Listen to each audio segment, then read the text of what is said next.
Hey everybody, welcome back.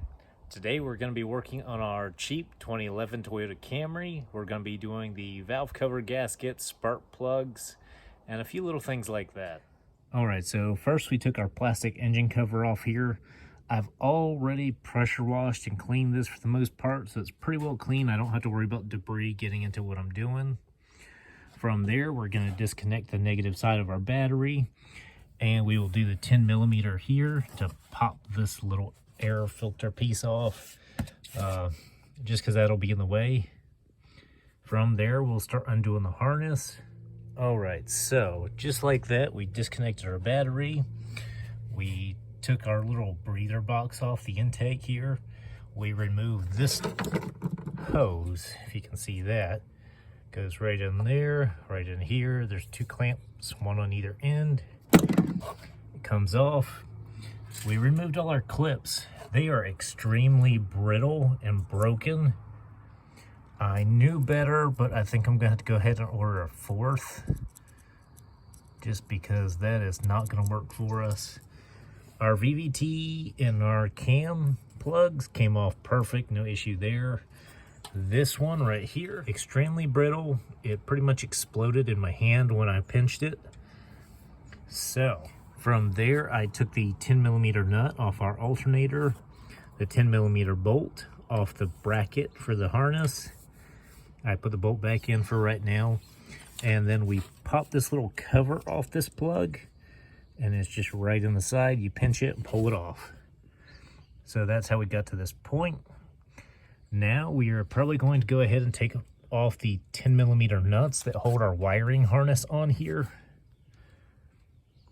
to go ahead and get that back out of the way so we can get to the valve cover. All right, so I did about 3 10mm nuts that hold this wiring harness bracket in various places. You'll see the studs. You know, one there, one right here, and this one over here. But I think instead of fighting with the wiring harness like I see a lot of people doing on YouTube, I'm just gonna kind of pull it back like this, remove all our 10mm bolts all the way around, and wiggle it out. Because there isn't really much blocking the corners aside from maybe over here a little bit, but that's nothing we can't work around. From there, I remove the 4 10mm bolts that hold in our ignition coils, as you can see that there. All right, so we went around the valve cover. We took all the 10mm bolts out. We pretty much left everything. I've seen people in videos that take like the studs out and all sorts of stuff. But really, just what I did right here, you can easily just take this corner, peel it out this way, and then you just have to shove it back in that corner and twist it back in. And the valve cover comes out just like that. So if you see, our gasket actually stuck to the engine instead of the bottom side of the valve cover. But it looks like this is probably our leak back here where the timing cover meets the valve cover. If you can see that seam where they're put together here, there's a little glob of RTV.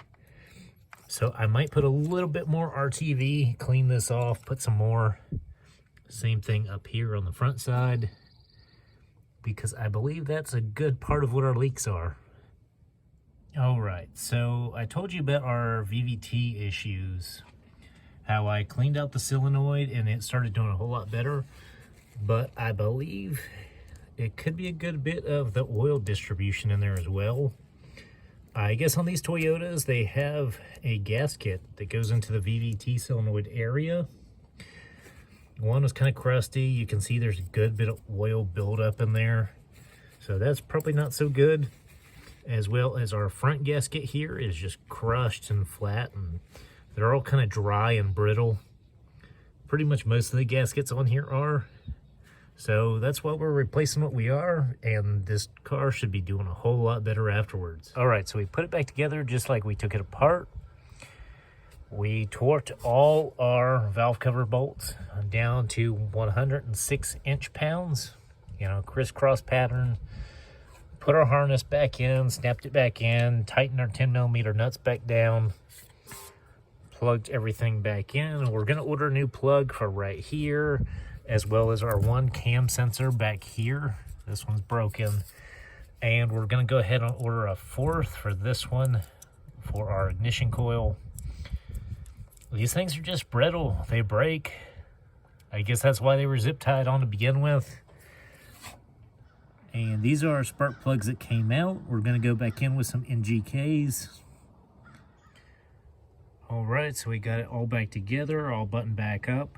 We're still waiting on some of our plugs to do. We're waiting on our engine oil pan. Once we get those things in, we'll be completely done with this thing and it'll be ready to go. So that's all for today's video. Be sure to like, subscribe, and follow along. If you want to see what's happening with our cheap 2011 Toyota Camry next,